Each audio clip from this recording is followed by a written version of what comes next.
우리 정치 한 달 앞을 내다봅니다. 월간 오늘은 스페셜 월간 김종인 편입니다. 김종인 전 비대위원장 어서 오십시오. 네, 안녕하세요. 예. 아니 오늘 이제 나오시기로 해서 제가 뭐 여러 가지 질문들을 준비해 놨는데 오늘 오전이야 새벽이군요. 오늘 새벽에 전재수 해수부 장관이 귀국을 하면서 사퇴 기자회견을 하고 뭐 이 이슈가 아침에 가장 커져 버렸습니다.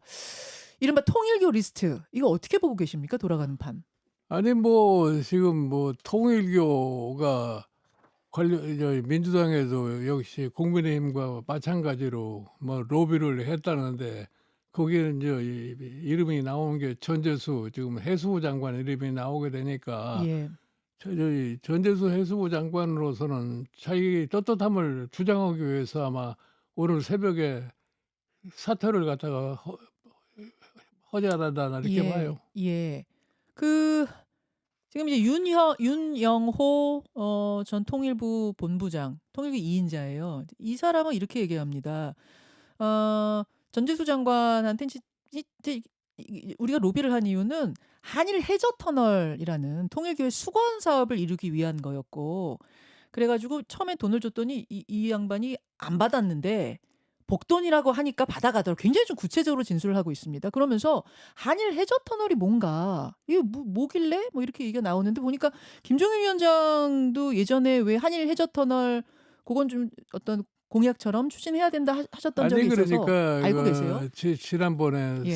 부산 시장 보궐선거 때 소위 그 당시에 민주당에서 가덕도 공항을 가지고서 공약을 내걸지 않았어요. 맞습니다. 근데 사실은 가덕도 공항 자체 지금도 저게 문제가 돼가지고 있는 건데 가덕도 공항 자체를 놓고 보면 과연 그게 입지적인 측면에서 봤을 적에 그게 합당한 것인지도 잘 알지도 못하겠고 그다음에 그 공항에 이루어진다고 그래서 과연 경제성을 갖다가 갖출 수 있겠느냐. 그래서 가덕도 공항이 경제성을 갖추게 하려고 할 것 같으면은 일본의 물류나 일본의 사람들이 직접 가덕도 공항과 연결될 수 있는 그런 소위 통로를 마련하기 위해서 네. 내가 한일 해저 터널이라고 하는 것을 한번 생각해 볼 수 있겠다 하는 식으로 해서 내가 그때 얘기를 했던 거예요. 예.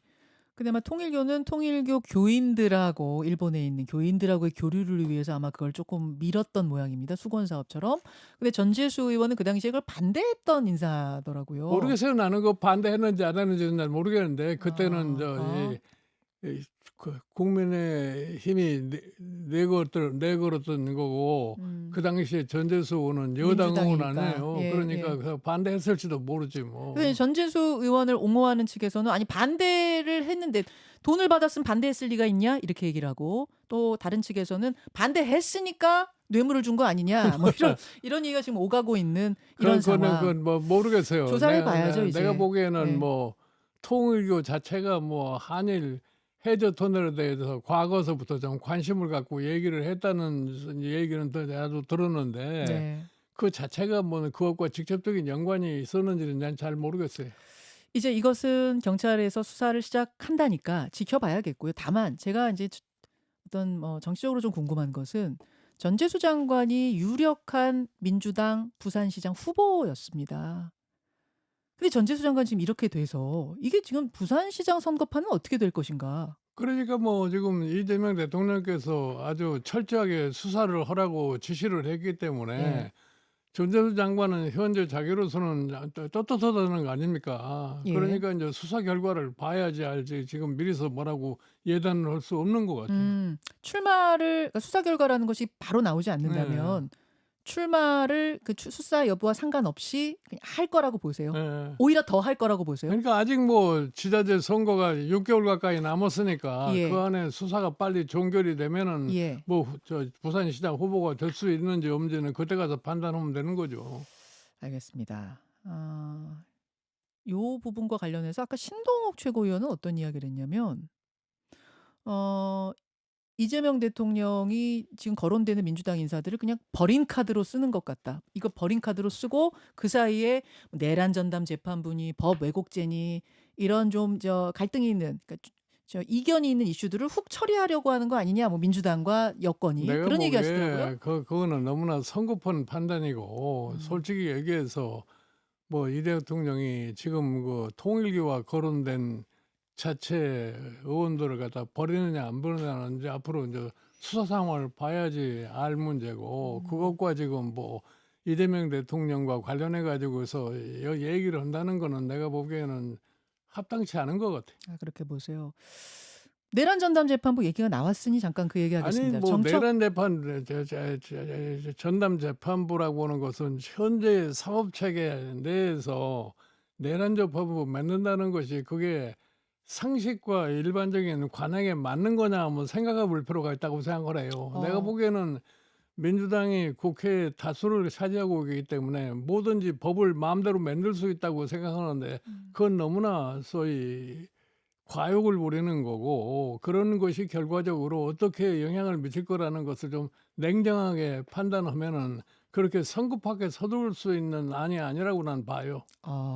내란 전담 재판부에 지금 위헌 소지가 있다라고 지적되는 부분만 어떻게 보완하면은 할 수 있을 것이다. 반드시 하겠다라는 게 어제 정청래 대표가 또 한 번 아니 다짐을 했어요. 그러니까 예를 들어서 위헌 요소를 최소화하겠다는 얘기인데 예. 나는 그걸 납득을 못 해요. 위헌이면 위헌인 거지 무슨 위헌 요소를 최소화한다는 말이 그게 무슨 소리인지는 모르겠다. 위헌이면 위헌인 거지 위헌 소지를 최소화한다는 말이 맞지 않는다. 그거는 그렇죠. 조금이라도 위헌이면 위헌인 거다. 어. 결국 이거 못할 거라고 보세요? 내가 보기에는 결국 가서는 이거 아마 하기 어려울 거라고 난 봐요. 왜 그렇게 판단을? 그러니까 밀고 가자면 갈 수 있는 거잖아요, 예를 여당이. 들어서 지금 내란 재판부를 만들면은 예. 그것도 헌법 소원으로 들어갈 거 아니에요. 위헌 제청하겠죠. 예. 그러면 헌법재판소가 제대로 판결을 할 때까지 그 재판부가 어떻게 구성이 될 거예요? 그 재판을 일단 멈추게 되는데 예. 그러자 추미애 법사위원장이 멈추지 않게 하는 법안을 내고 가게 하겠다. 또 이렇게 얘기했습니다. 뭐 무슨 법안을 내요? 멈추지 않도록 재판이 중지되지 않도록 하는 법안을 내겠다. 아니 그게 자꾸 인위적인 법을 자꾸 만든다고 해서 해결될 문제가 아니라고요. 그럼 결국은 뭐 심지어는 뭐 헌법 소원을 못 내는 법도 만든다는 이런 얘기를 하는 순간에 역풍 불 거라고 보세요? 예. 무리하게 가면? 내가 보기에는 일반 상식적인 판단으로 봤을 적에 예. 불가능한 거를 억지로 해가지고는 거기에 그 결과가 나오는 부정적인 요소가 더 크다고 생각하기 때문에 민주당 자체에서도 그 문제에 대해서 그렇게 성급하게 난 밀어붙이리라고 생각하지 않아요. 그리고 지금 이제 이 대통령께서 예. 일반 국민이 어떻게 생각하는 거를 냉정하게 판단해가 추진을 하고 계속 말씀을 하잖아요. 예. 어? 그렇다면은 그 결국 가서는 예를 들어서 대통령께서도 그게 문제가 있다고 판단하니까 그런 얘기를 하실 거 아니에요. 정무수석이 그랬거든요. 위헌 뭐 요소를 최소화해서 아니 그러니까 내가 그 최소화한다는 말을 내가 이해가 안 되는 거예요. 아니 위헌이면 위헌이지 무슨 위헌의 요소를 최소화해요. 그러면 돌려보자면 혹시 우상호 정무수석, 이재명 대통령이 이것의 위헌 소지에 대해서 좀 염려하고 혹시 민주당의 이 강행에 대해 제동을 걸고 싶어하는 속내가 있는 것이다 이렇게 보세요? 아니 나는 내가 보기에는 좀 너무 이렇게 성급하게 예. 굴지 않았으면 좋겠어. 내가 비교를 해서 보면은 예. 예를 들어서 윤석열 대통령이 대통령의 권한을 너무나 과대하게 해석을 해가지고서 계엄을 선포해가지고 오늘날 저선 모습을 갖다 보이는 거와 마찬가지로 민주당도 국회에 다수 의석을 차지했다고 해서 자기네들 마음대로 이 법을 만들어 가지고서 실행할 수 있다고 하는 이런 소위 과욕은 좀 버리는 것이 내가 보기에는 대한민국의 민주주의와 앞으로 전국의 안정을 위해서 난 예. 정상적이라고 생각을 해요. 정청래 대표가 근데 워낙 이 부분에 대해서는 확고한 신념을 갖고 있기 때문에 그럼에도 불구하고 강행한다면 지방선거에까지 영향을 주리라 보십니까? 결론에? 내가 보기에는 그렇게 내가 보기에는 강행을 하지는 않을 거라고 난 봐요. 결국 못할 거라고 계속 보시네요. 그 대통령이 제동 걸 아니 대통령이 일반 국민의 네. 소위 여론과 예. 의식을 좀 존중을 하면서 하라고 경고를 했으면은 예. 그거를 어느 정도 수렴을 할 거라고 나는 생각을 해요. 그 경고가 하지 말란 경고라는 말씀이에요? 예. 아 알겠습니다. 그렇게 보시는군요. 부산시장 얘기 나온 김에 서울시장 얘기도 잠깐 가겠습니다. 제가 서울시장 얘기를 왜 꺼내냐면 얼마 전에 이재명 대통령이 SNS에다가 성동구청장, 정원호 성동구청장의 그 정책을 잘한다라는 뭐 이런 기사를 여론조사 기사를 링크하면서 칭찬을 했습니다. 예. 그러면서 이거 대통령 픽이 정원호 구청장이야? 뭐 이러면서 민주당 주자들이 아주 술렁술렁 거렸대요. 예. 어떻게 보셨습니까? 아니 나는 뭐 대통령이 그 칭찬했다고 하는 거는 지금 정원호 성동구청장이 그 성동구 구민들의 소위 말하는 여론조사를 기초로 올 것 같으면 92%가 참 구청장을 잘한다고 이렇게 얘기한다고 그런 거 아니에요. 예, 그거를 예. 들어서 이제 이 대통령께서 이 칭찬한 거죠. 예. 정원호 저 구청장을 높이 평가를 했는데 음흠. 내가 보기에는 서울시장이라는 것은 서울 시민과 소통을 해서 서울 시민의 일상생활을 편안하게 해결해 주는 그런 역할을 하는 것이 서울시장이라 이런 얘기예요. 맞습니다. 그러니까 서울시장이 그렇게 뭐 거창한 뭐 정치적인 캐리어나 혹은 서울시장이 되면은 나도 이 다음에 대통령이 될 수 있다는 이런 사람은 내가 보기에 서울 시민이 원치 않는다고 생각을 해요. 예. 아. 그렇기 때문에 서울 시민들의 실생활에 대해서 소통할 수 있고 그 문제를 해결할 수 있는 역량을 가진 사람을 갖다가 선호할 거라고 생각을 해요. 예. 그래서 사실은 지금 정원호 이제 성동구청장이 좀 뜨기 시작하지 않았나 이렇게 생각을 해요.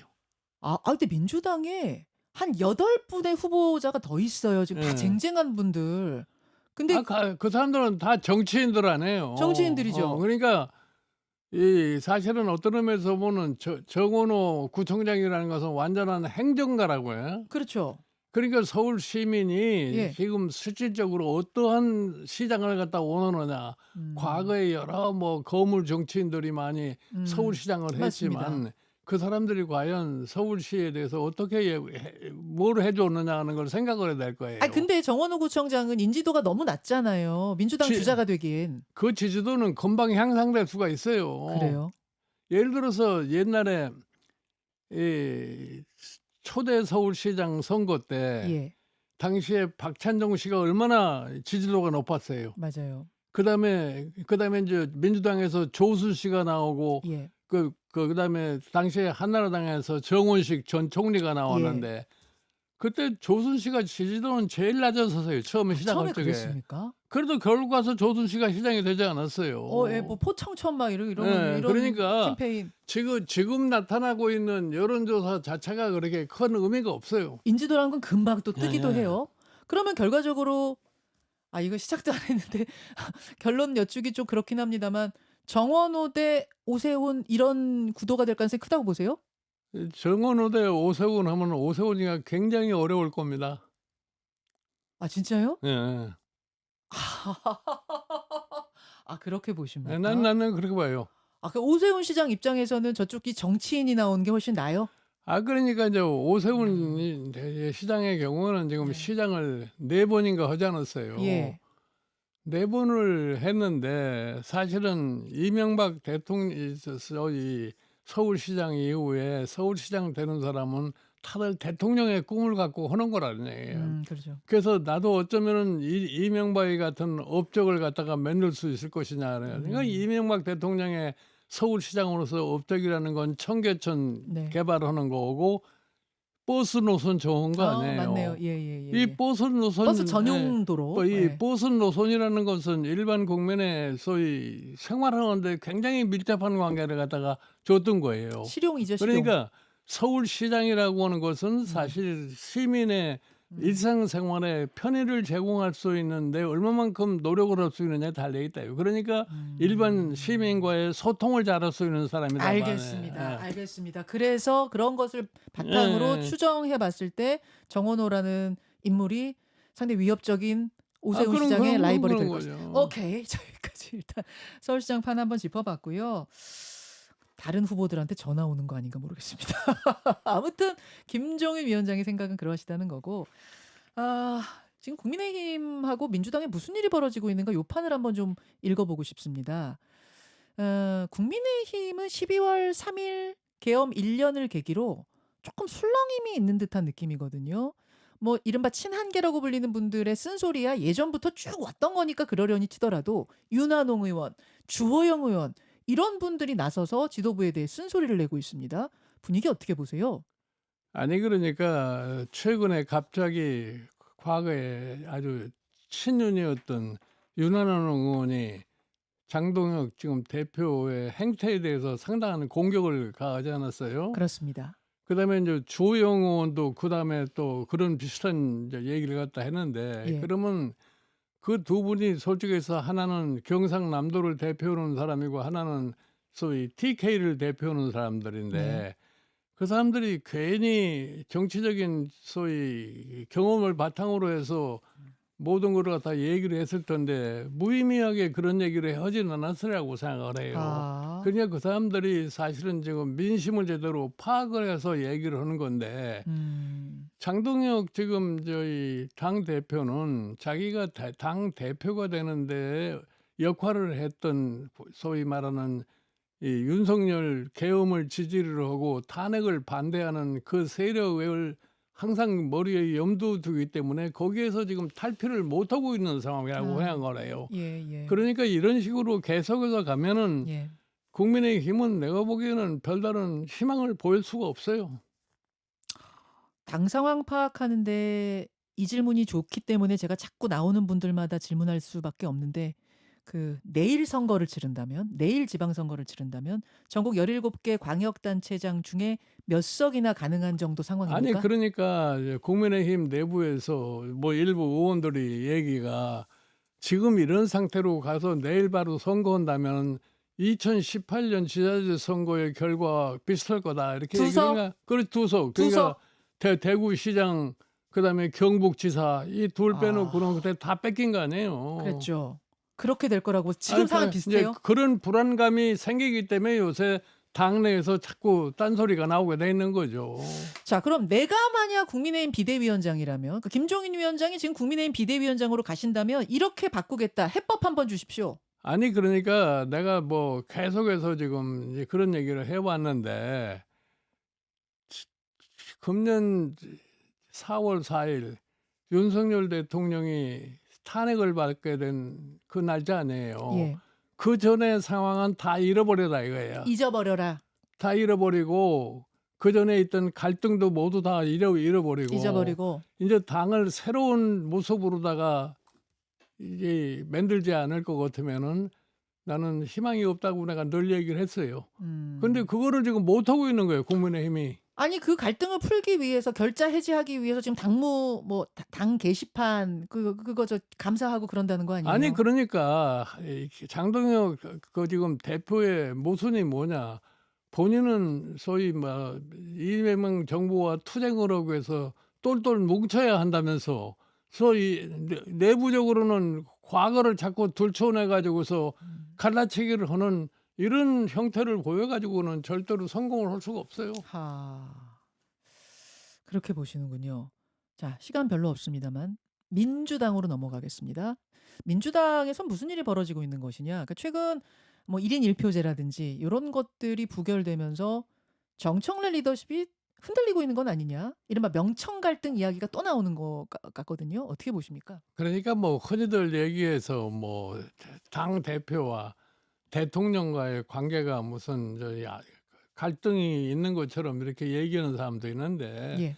우리나라의 소위 말하는 대통령 중심제 국가에서 정당이 대통령을 거역해 가지고는 뭐를 일을 해 나갈 수가 없어요. 아. 그러니까 그런 뭐 무슨 명청 갈등이라 이런 거는 그냥 말하기 좋아하는 사람들이 하는 얘기지 어허. 실질적으로 그 작용을 할 수가 없다고 난 봐요. 대통령 이기는 여당 대표 없다? 예. 그런 말씀이신 그런 거예요? 거죠. 근데 지금 뭐 저기 저 당에서 대통령실하고 좀 어긋나는 것들이 보인다, 포착된다. 그러면서 왜 뭐 모르겠어요. 지금 그러니까 예를 들어서 대통령의 임기가 뭐 한 1년 정도만 남았을 1년 정도 남았을 네. 적에는 예. 당 대표가 뭐 영향력을 행사할 수 있다고 생각하지만 지금 대통령 된 지 6개월밖에 지금 되지 않았잖아요. 맞습니다. 이런 상황에서 당대표가 대통령을 이길 수 있다고 하는 그건 상상을 할 수가 없는 거죠. 지금 뭐 정청래 대표가 이기려고 하는 건지 아닌지는 모르겠습니다만 세간에서 얘기하듯 이기려고 하는 거더라도 음. 그럴 수가 없을 것이다. 임기 6개월 된 대통령을 대표가 이길 수는 없다. 음. 그렇게 원로께서는 보고 계시는군요. 알겠습니다. 네, 여기까지 말씀 나누고 유튜브로 한 5분만 더 괜찮으실까요, 위원장님? 예, 그럼 본방송에서 인사드립니다. 고맙습니다. 라디오 청취자들과 인사 나누고요. 위원장님께 몇 가지만 더 좀 질문 드리고 오늘 경제 댓글쇼 있는 날이어서 밖에 또 박정호 교수 기다리고 계시거든요. 미국의 금리 인하 얘기 이런 것들 쿠팡 얘기 경제 댓글쇼로 여러분 안내하겠습니다. 위원장님 바쁘신데 시간 조금 더 내주셔서 고맙습니다. 예. 제가 이제 무슨 얘기를 하려고 그랬냐면은 지금 이제 국민의힘 판을 보시면서 변화 없으면 이거 큰일 난다. 내일 선거 치르면 광역단체장 2석 그 정도 어려운 상황인 걸 깨달아야 된다. 그러셨고 민주당 바라보면서는 명천 갈등 하는데 대통령 임기 초기에 당대표가 대통령 이기는 건 없다. 또 그 얘기까지 양쪽 상황 진단해 주셨어요. 거기서 조금 이어서 국민의힘이 결국 그래서 이 상황이 어렵기 때문에 결국 장동혁 체제가 지방선거 전에 막을 내리고 비대위 체제로 선거 치르지 않겠냐 요 얘기를 뭐 평론가나 이런 전문가들이 많이 하시더라고요. 그건 어떻게 보십니까? 내가 보기에는 이제 이 국민의힘 내부의 갈등이 어느 정도 지속된지 모르겠지만 장동혁 지금 대표가 자리를 물러날 생각이 나는 추호도 없는 사람이라고 생각을 해요. 예. 그렇게 경우에는 비대위라는 것이 생겨날 수가 없는 거죠. 그러나 이제 장동혁 저희 대표가 도저히 감당을 할 수 없다고 본인이 판단을 하게 되면은 결국 가서 그때 가서는 뭐 비대위 체제가 되든지 뭐 그런 형태가 되지 않겠나 생각을 해요. 그러나 그런 가능성은 내가 보기에 굉장히 희박하지 않나 이렇게 봐요. 그런데 장동혁 대표가 지금 윤한홍 의원이나 주호영 의원이 요구하듯이 윤어게인과의 단절 그리고 뭐 탄핵에 대한 이제 입장 변경, 뭐 사과 같은 거, 반성 같은 거 이런 거를 하면 모르는데 그렇지 내가 않으면 봐- 윤한홍, 뭐 친윤 그룹, 언더찐윤 이런 분들까지 다 막 들고 일어나지 않을까요? 내가 보기에는 장동혁 대표의 입장에서는 뭐 사과를 더 이상 하지는 않을 거라고 생각을 해요. 그러니까 결국 가서 장동혁 대표 체제로 지자체 선거를 갖다가 한다고 할 것 같으면은 결론은 뻔하지 않겠나 이렇게 봐요. 장동혁 체제로 치를 것 같고 예. 그렇게 치렀을 때는 결과가 상당히 내가 보기에는 뭐 난망하다. 2018년에 선거 결과 비슷하게 나오지 않겠나 봐요. 와, 굉장히 좀 국민의힘에 대해서 굉장히 부정적으로 지금 비관적으로 보고 계시네요. 내가 보기에는 그 국민의힘은 실질적으로 네. 뭐를 지향하는 정당이라고 하는 것을 지금 인식할 수가 없게 돼 있어요.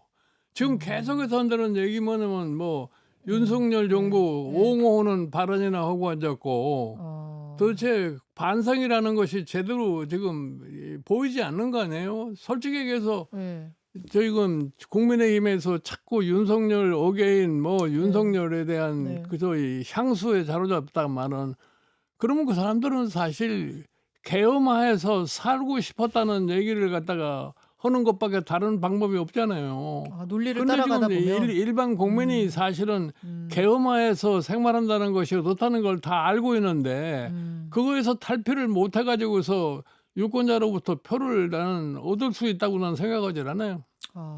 굉장히 비관적으로 보시네요.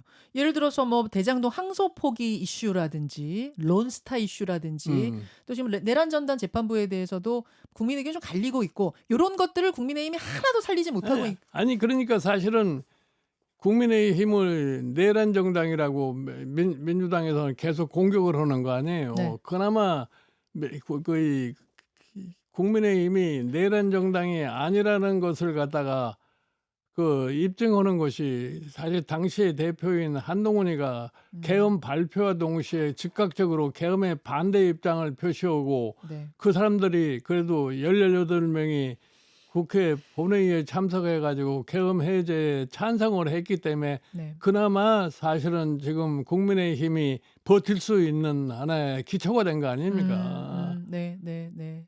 근데 그거를 무시를 해 가지고서는 내가 보기에는 국민의힘이라고 하는 것이 뭐를 제약하는 정당이라는 거를 얘기를 할 수가 없어요. 지금 당 게시판 감사하고 있거든요. 이제 한동 나는 내가 그 얘기예요. 당 게시판 감사를 이제 와서 또 한다는 자체가 예. 결국은 내부적인 소위 결속을 갖다가 방해하는 요소밖에 다른 방법이 없어요. 예, 그 지도부는 그러세요. 그거를 해결을 해야 털어야 결속이 된다.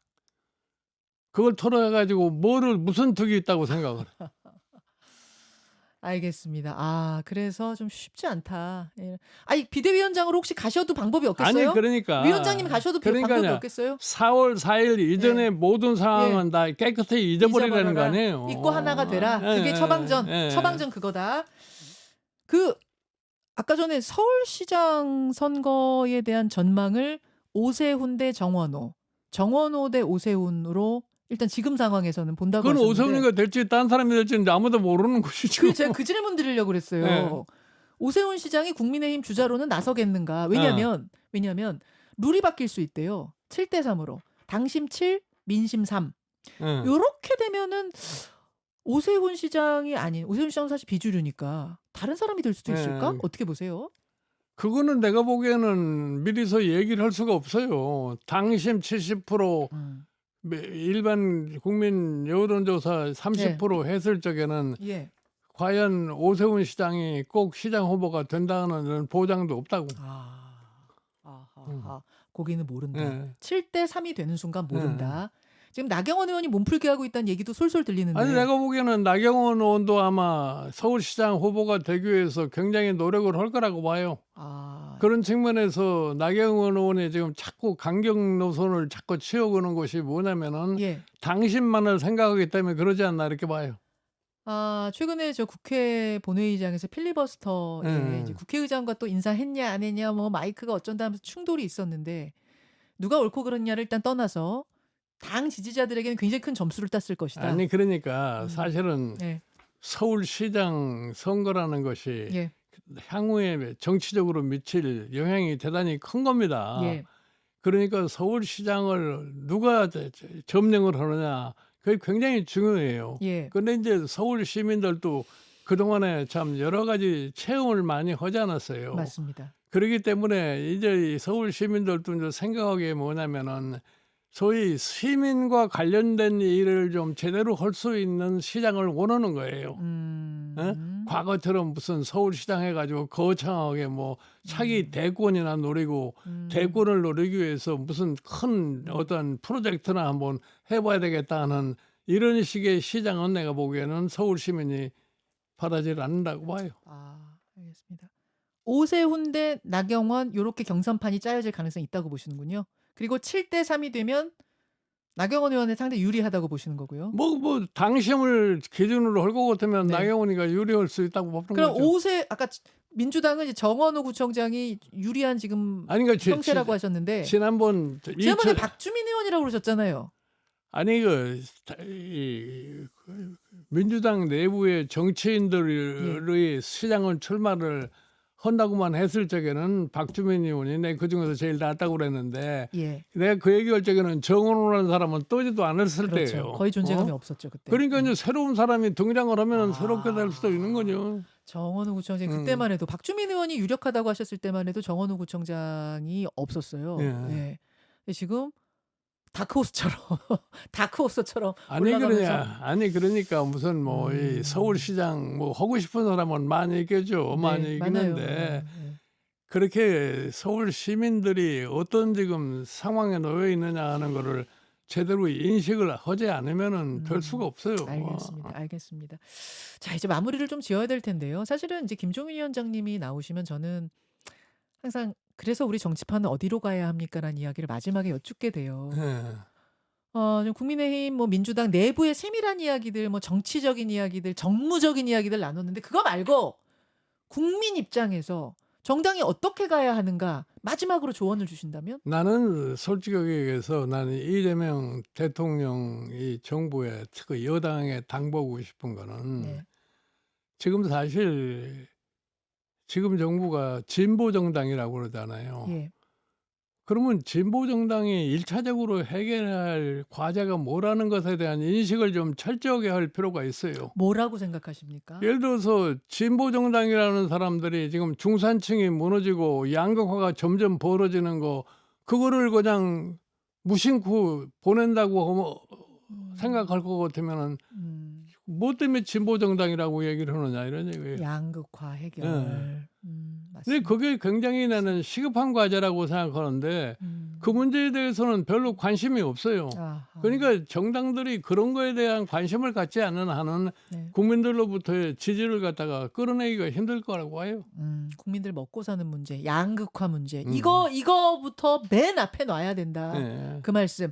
양당이 너무 강성 지지층만 보고 지금 강하게 가는 거 아니냐. 서로 반대로만 가는 거 아니냐. 이 얘기들도 많이 지적하는데 그러니까 민주주의라고 하는 것이 화합을 못하고 민주주의 선거라는 것이 갈라치기 하는 선거가 되면 절대로 나라가 발전이 할 수가 없어요. 맞습니다. 맞습니다. 그러니까 이게 지금 뭐 경제 양극화뿐만 아니라 정치도 양극화가 예. 굉장히 심각하게 됐는데 그걸 가장 부추기는 게 또 정치인들이에요.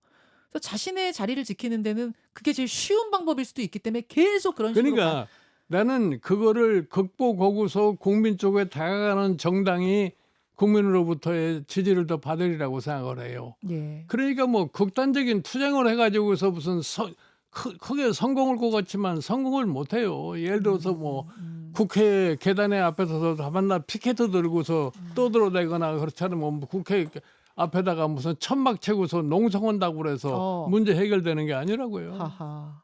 알겠습니다.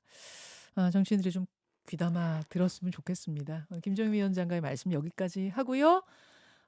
경제 댓글쇼 여러분 방 바뀌면 얼른 오세요. 오늘 경제 이야기 할 게 되게 많아요. 밤사이에 미국에서 금리 인하했는데 금리 인하하면 또 무조건 좋은 건가? 아니에요. 거기 메시지가 뭐가 나오냐에 따라 좋을 수도 있고 아닐 수도 있거든요. 그거까지 다 분석해 드리겠습니다.